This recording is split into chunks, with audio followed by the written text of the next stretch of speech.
Bon, on fait la correction du quiz.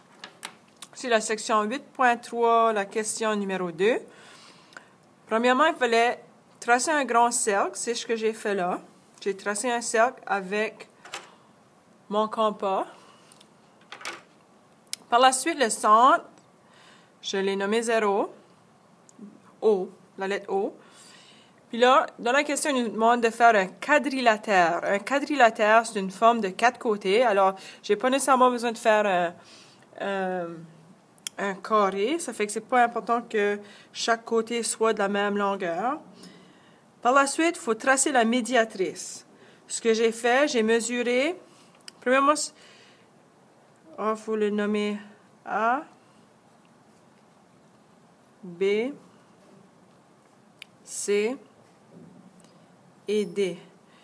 J'ai mesuré ici, c'est 5 cm. Ça fait à 2,5 cm, je me suis fait une petite ligne. Même chose de l'autre côté.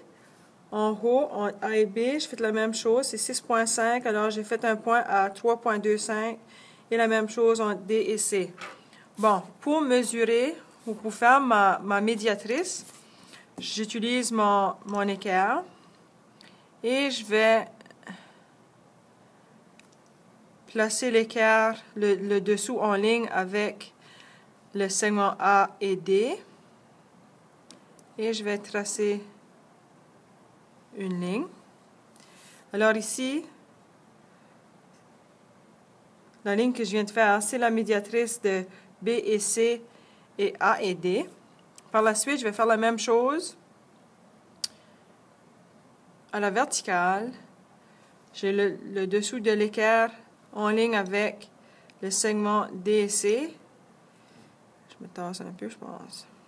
Et là, je vais tracer ma médiatrice. Même chose ici. Ça, c'est un angle de 90 degrés. C'est un angle de 90 degrés. Qu'est-ce qu'on remarque? Ici, quelque chose qu'on a pu remarquer, c'est que les médiatrices se croisent au centre du quadrilatère qu'on vient de créer. Parce que c'est 6,5 cm, 5 cm, c'est pas un carré, c'est un quadrilatère. Autre chose, ici, on peut montrer que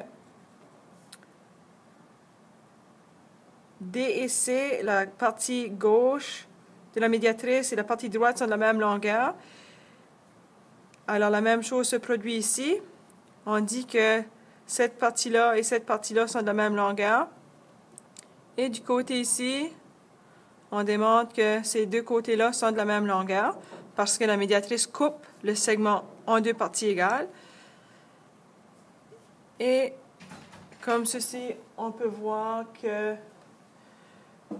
ici aussi sont de la même longueur.